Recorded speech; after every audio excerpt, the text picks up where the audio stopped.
बाबा हाँ भक्ति मार्ग में अर्धनारेश्वर का रूप दिखाते हैं। भक्ति मार्ग में वो दिखाने के कारण मतलब कि बाप दादा कंबाड़ी इसलिए दिखाते हैं बाबा। बिल्कुल। फर्स्ट क्लास सीता कौन है? तुम सब सीताएं हो। जब मुरली में बाबा बोलते हैं तुम सब सीताएं हो, तो खास करके इन आत्माओं को सामने रख करके बोलते हैं। अरे ब्रह्मा के तन से बोला ना, तो जब ब्रह्मा के तन से बोलते हैं तुम सब सीताएं हो, तो जिनको सीताएं बोलते हैं वो अव्वल नंबर की सीताएं सामने होती होंगी या नहीं होती होंगी? इमर्ज करते हैं कि नहीं करते हैं? तो पहले रुद्रमाला के मणकों को इमर्ज करते हैं कि विजयमाला के मणकों को सामने इमर्ज करते हैं? रुद्रमाला के मणकों को इमर्ज करते हैं। और रुद्रमाला के मणकों में पहला दूसरा नंबर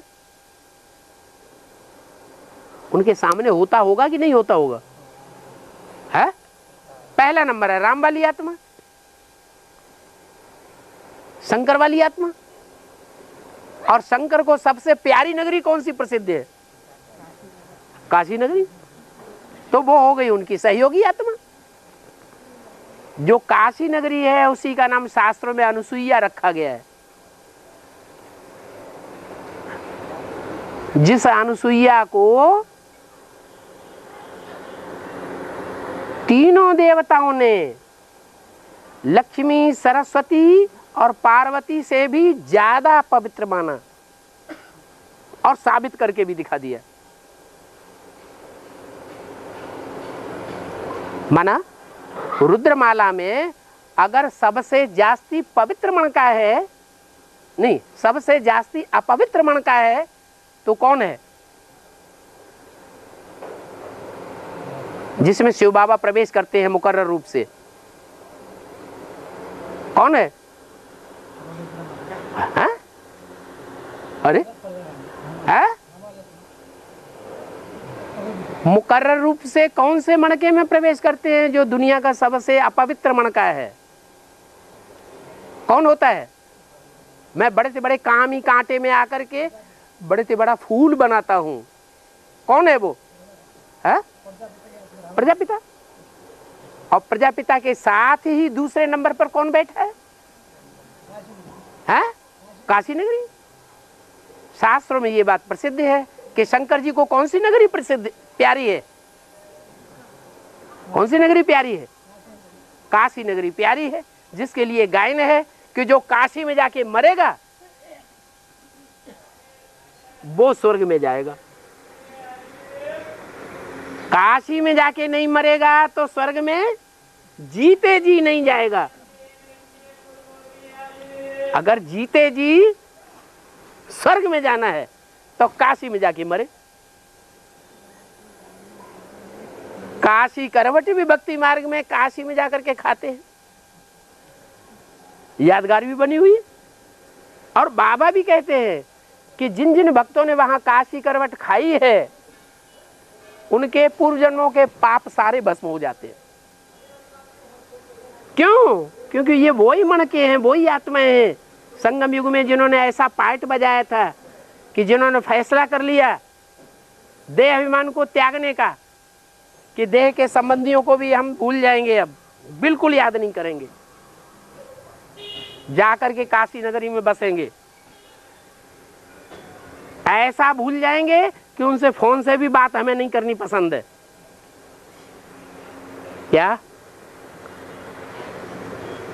फोन भी अगर आएगा तो हाँ हूं हाँ करके जवाब दे देंगे। ज्यादा लगाव झुकाव साबित होगा ही नहीं।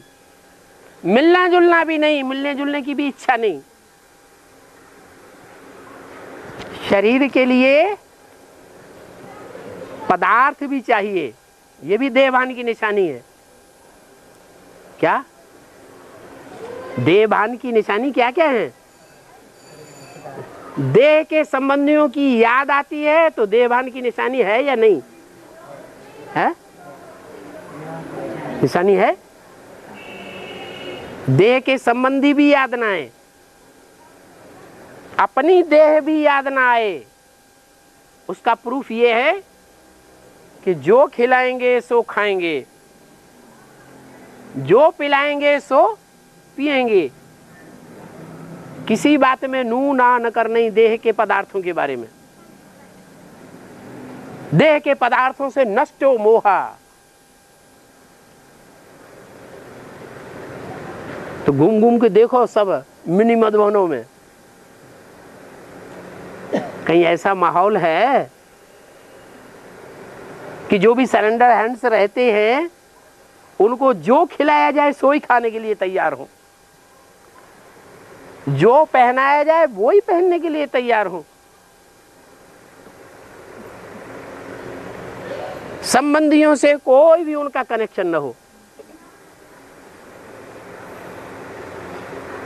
काशी नगरी में वो बात मिलेगी। तो ये देह से, देह अहंकार से मरना हुआ या नहीं हुआ है? अरे नहा ना आंखें फाड़ के रह गए। अरे जवाब तो दो। देह अहंकार से मरना इसी को तो कहते हैं, जीते जी मरना। शरीर जिंदा रहे फिर भी कहा जाए नहीं इसने अपने को मार लिया है।